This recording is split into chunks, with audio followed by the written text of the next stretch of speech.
జగన్నాథ గట్టు ఈ ప్రదేశము ఎంతో ఆహ్లాదకరంగా, సహజ సిద్ధంగా ఉంటుంది. చాలామంది ఇష్టపడే ప్రాంతం ఇది. ఏదైతే కర్నూలు నగరానికి 10 కిలోమీటర్ల దూరాన జగన్నాథ్ గట్టు ఉన్నది. ఇక్కడ ఏదైతే శివుడు దేవి, భూదేవి సమేత అక్కడ శివుడు నిలయమై ఉన్నాడు. ప్రస్తుతం మనము కొండ కింద భాగాన ఉన్నాము. ఆ శివుని యొక్క విశిష్టత ఏంటి? ఆ జగన్నాథుని యొక్క ఆలయ చరిత్ర ఏంటి? తెలుసుకునే ప్రయత్నం చేద్దాం.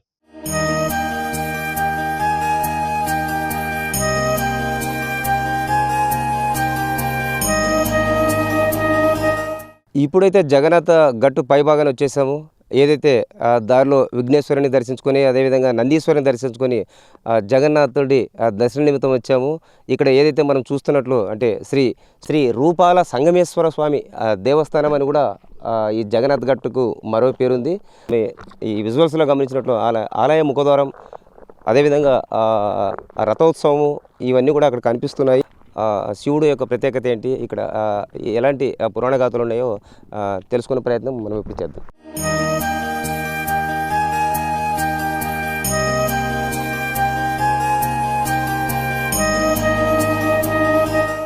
ఈ పురాతన ఆలయానికి ప్రధాన దైవం శ్రీ గణపతి ఉమాసమేత సంగమేశ్వర స్వామి శివుడు. ఈ ఆలయం కర్నూలు నగరం నుండి 10 కిలోమీటర్ల దూరంలో దిన్నె దేవరపాడు వద్ద ఉన్న జగన్నాథ గట్టుపై ఉంది. రూపాల సంగమేశ్వర స్వామి దేవాలయం లేదా శ్రీ లక్ష్మీ జగన్నాథ ఆలయంగా పిలువబడుతుంది.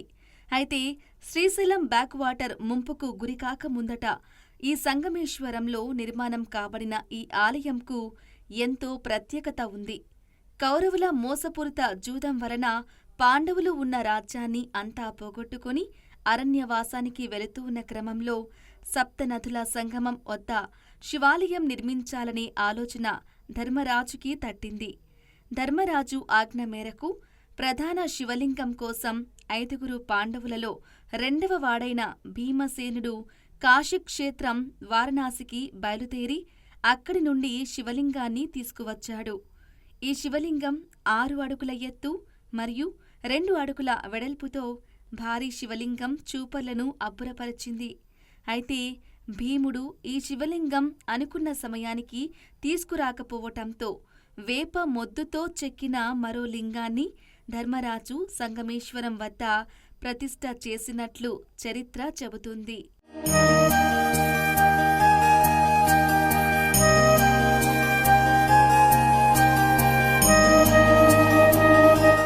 ప్రస్తుతం అయితే జగన్నాథ్ గట్టు పైభాగాన చేరుకున్నాము. ఏదైతే నందీశ్వరుడు జగన్నాథ్ గట్టుపై ఉన్న మొదటగా విఘ్నేశ్వరుడు టెంపుల్ వస్తుంది. అదేవిధంగా నందీశ్వరుడు తర్వాత కొలువై ఉన్నాడు. ఆ తర్వాత శివుని తర్వాత ఆంజనేయులు, ఇలా వరుసగా గట్టుపై ఏదైతే పోయిన పరిస్థితి మనం కనిపిస్తూ ఉంది. ప్రస్తుతం అయితే నందీశ్వరుడి భారీ ఎత్తున అయితే ఇక్కడికి వచ్చే భక్తులను కావచ్చు, ప్రజలను కావచ్చు, లేదా పర్యాటకులను కావచ్చు ఆకర్షిస్తున్న పరిస్థితులు కనిపిస్తున్నాయి. అంటే ఇంత భారీ ఎత్తున ఇక్కడ ఈ నందీశ్వరుని ఏర్పాటు చేశారు. అంటే ఇక్కడ నుంచి నందీశ్వరుడు నేరుగా శివాలయంలోకి దృష్టి కేంద్రీకరించి చూస్తాడనేది ఒక నానుడి. అదేవిధంగా నందీశ్వరుడు ఏదైతే ఉన్నాడో ఈ నందీశ్వరుడికి వెనక భాగాన అక్కడ ఏదైతే గోపురం మనం చూస్తూ ఉన్నామో విజువల్స్లో, అది విఘ్నేశ్వరుడి ఆలయం. మొదట వచ్చిన భక్తులంతా విఘ్నేశ్వరుడికి దర్శనం చేసుకున్న తర్వాతనే నందీశ్వరుడు, అదేవిధంగా శివుడు, ఆ చివరిలో ఆంజనేయ స్వామిని దర్శించుకొని భక్తులు లేదా ప్రజలు లేదా పర్యాటకులు అంటే ఈ పచ్చని కొండల మధ్య ఆహ్లాదకరమైన వాతావరణం మధ్య నిత్యం వస్తూ ఉంటారు. అయితే ప్రస్తుతం అంటే ఇక్కడ విఘ్నేశ్వరుడు అదేవిధంగా నందీశ్వరుని చూసిన పరిస్థితి కనిపిస్తూ ఉంది. అయితే ఇంత భారీ ఎత్తున నందీశ్వరుని దర్శించుకున్న అనంతరం ఏదైతే జగన్నాథ్ గట్టుపై ఆ జగన్నాథుడు ఏ విధంగా కొలువై ఉన్నాడు, ఎక్కడున్నాడో తెలుసుకునే ప్రయత్నం చేద్దాం.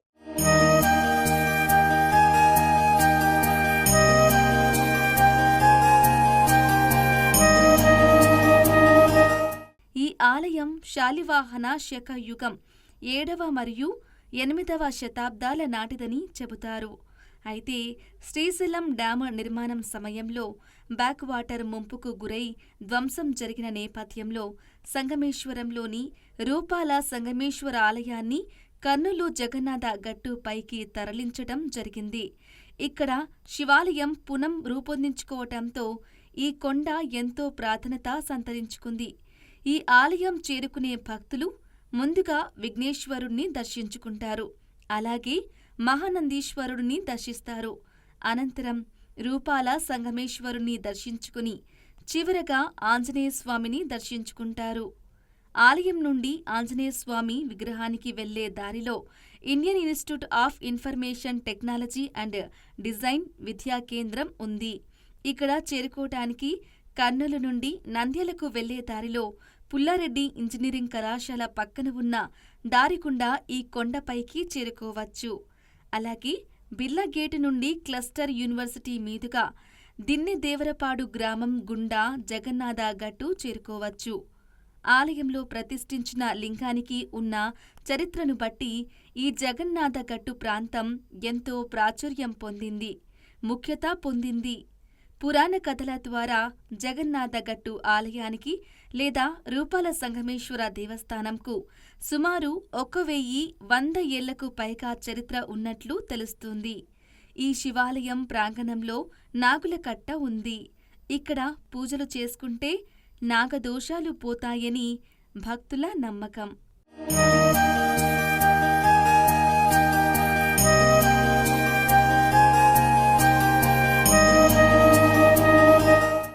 ఓం శ్రీ గురుభ్యో నమ. హరి ఓం. ఓం దేవీం వాచమదయంత దేవాస్తాం విశ్వరూపా వశవా వదంతే సా నో మంత్రేషమోర్చందుహానాదే నిర్వాగస్మానపతిష్టదేతాం ధ్రువంతే రాజావరుణా ధ్రువంతే వా బృహస్పతి ధ్రువంతగ్నిశరాష్టం ధారేతాం ధ్రువం ధ్రువం. ఓం. ఈ దేవాలయం వచ్చేసి సంగమేశ్వర టెంపుల్. ఇది ఆత్మకూరు సంగమేశ్వర టెంపుల్. ఇది కొత్తపండ మండలము ఆత్మకూరు తాలూకాలో ఉండే ఈ దేవాలయం Srisailam project dam back water ముంపు గురైనప్పుడు ప్రతి ఒక్క రాయికి నెంబరింగ్ తీసుకొచ్చి ఇక్కడ సెట్ చేశారు. ఇది 74-76 తరలించారు ఇక్కడికి గుడి. కానీ 2003లో విగ్రహ ప్రతిష్ఠ జరిగింది ఇక్కడ. అది దాదాపు 10-15 సంవత్సరాలు దేవాలయం నిర్మించుకుని వచ్చారు. తర్వాత ఇది వచ్చేసి దేవాలయం 8వ శతాబ్ది దేవాలయం, చాళుక్య నిర్మాణ గుడి. దీని పేరు రాతి రథం. రథాకారంగా ఉంటాయి గుడి. అంటే గుర్రాలంటే ఏ విధంగా ముందు హైట్ ఉండి ఎనిక్కుంటుందో అలాగే ఉంటుంది ఈ గుడి. రూపా సంగమేశ్వరుడు. ఈ లింగం వచ్చేసి మరకత లింగం. మరకతంలో బ్రహ్మసూత్రం ఉంటుంది.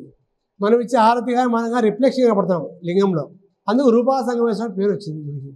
ఈ దేవాలయం ప్రతి ఒక్క శివరాత్రికి కార్తీక మాసం చాలా అద్భుతంగా జరుగుతుంది ఇక్కడ. శివరాత్రి దాదాపు అంటే 60-70 వేల మంది పైన వస్తారు ఇక్కడికి. తర్వాత ప్రతి సోమవారం అభిషేకాలు, నిత్య పూజా కార్యక్రమాలు జరుగుతూ ఉంటాయి. ఇక్కడ భక్తులు కోరిన కోరిక ఖచ్చితంగా నెరవేరుతాయి ఇక్కడ. అందుకు చాలామంది భక్తులు విరివిరిగా వచ్చిపోతూ ఉంటారు ఇక్కడికి. ఈ దేవాలయం వచ్చేసి ఈ దేవాలయం రైట్ సైడ్ కుడ్యం అంటే గోడలో శిల్పి నిర్మాణం చేసినాడు. అంటే ఈ దేవాలయం ప్రతి కాశీకి శ్రీశైలం వెళ్ళొచ్చిన చరిత్ర మామూలుగా. అది ఈ ప్రతి పోయి వచ్చేదంట దేవతలు. ఒకరోజు ఒక అబ్బాయి పడుకున్నాడని పోయి వచ్చేటప్పుడు చూసినాడు ఆ అబ్బాయి. దేవతలు చూసినారు, ఈ అబ్బాయి పడుకోలే చూసి చెప్పినారు, ఆయన నువ్వు చూసినావు, ఎవరు చెప్పొద్దు, చెప్తే తలవలసి వస్తావు అక్కడ, నువ్వు ఇది ఆగిపోతాను దీని చరిత్ర. అదేవిధంగానే ఇటుపక్క గోడలో బ్రహ్మ రథం నడుపుతున్నాడు, శివుడు ఇల్లుకు ప్రయాణం చేస్తున్నాడు, గుర్రాలు గాండ్లు అన్నీ ఉన్నాయి ఈ గోడలో, ఈ తలపక్కల గోడలో. దీని చరిత్ర ఇది మామూలుగా. కాబట్టి ఈ దేవాలయము ప్రతి ఒక్కరే నెంబరింగ్ ప్రతి ఒక్కరే నెంబరింగ్ వచ్చి ఇక్కడ షిఫ్ట్ చేశాడు దేవాలయాన్ని.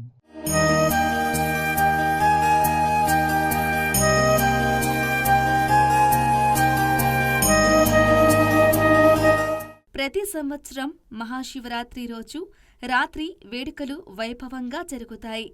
అశేష భక్త జనం మధ్య స్వామివారి రథోత్సవం ఇక్కడ ఘనంగా నిర్వహిస్తారు. జగన్నాథ గట్టు ఒక దైవ క్షేత్రంగానే కాకుండా పర్యాటక కేంద్రంగా అభివృద్ధి చెందుతుంది. సామాన్య భక్తజనంతో పాటు ప్రజలు, పర్యాటకులు అనేక మంది వస్తుంటారు. ఈ కొండపై నుండి రాత్రిపూట కర్నూలు నగరం వ్యూ చిత్రం చాలా అద్భుతంగా కనిపిస్తుంది. మొత్తం కర్నూలు నగరాన్ని విద్యుత్ దీపాలంకరణతో ముస్తాబు చేశారేమో అనే ఫీలింగ్ వస్తుంది.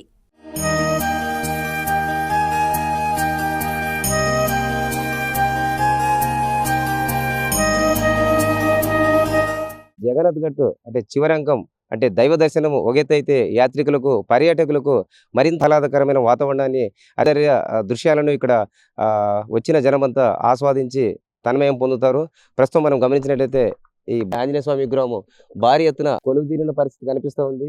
చివరగా ఆంజనేయ స్వామిని దర్శించుకొని ధైర్యాన్ని మనోబలాన్ని పొందిన భక్తులు లేదా ప్రజలు కావచ్చు, ఇక్కడ ఏదైతే ఈ ఎత్తైన జగన్నాథ గట్టుపై నుంచి అయితే విద్యుత్ దీపాలంకరణతో టౌన్ అంతా కూడా చాలా అందంగా కనిపిస్తుంది.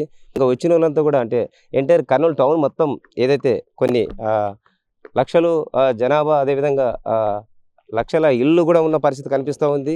ఇక్కడ గమనించినట్లయితే పెద్ద భవనాలు కూడా మనం ఇక్కడ నుంచి చూస్తూ ఉన్నాము. చాలా విశాలంగా రోజు రోజుకు కర్నూలు నగరం విస్తరించిపోతూ ఉంది. ఈ కర్నూలుకి ఈ జగన్నాథ్ గట్ అనేది ఒక మణిహారంగా చెప్పొచ్చు. అంటే ఇక్కడ వీక్షకులు కావచ్చు, లేదా ప్రేమికులు కావచ్చు, లేదా యాత్రికులు కావచ్చు, అనేక మంది కూడా ఇక్కడికి విచ్చేసి స్వామి దర్శనం అనంతరం లేదా ఇక్కడ ప్రకృతి అందాలని వీక్షించడానికి, అదేవిధంగా కొందరైతే విరామ సమయంలో కొంత కాలయాపానికి లేదా మనశ్శాంతి చెందడానికి ఇక్కడ వస్తున్న పరిస్థితులు కనిపిస్తున్నాయి. అంటే బీఆర్కే న్యూస్ ఏదైతే క్షేత్రస్థాయి లేదా పుణ్యక్షేత్రాల సందర్శనలో నెక్స్ట్ వీక్ మరో పుణ్యక్షేత్రాన్ని సందర్శించి మరింత సమాచారం తెలుసుకునే ప్రయత్నం చేద్దాం. కెమెరా పర్సన్ బాబుతో బసవరాజ్, బీఆర్కే న్యూస్, కర్నూలు జిల్లా.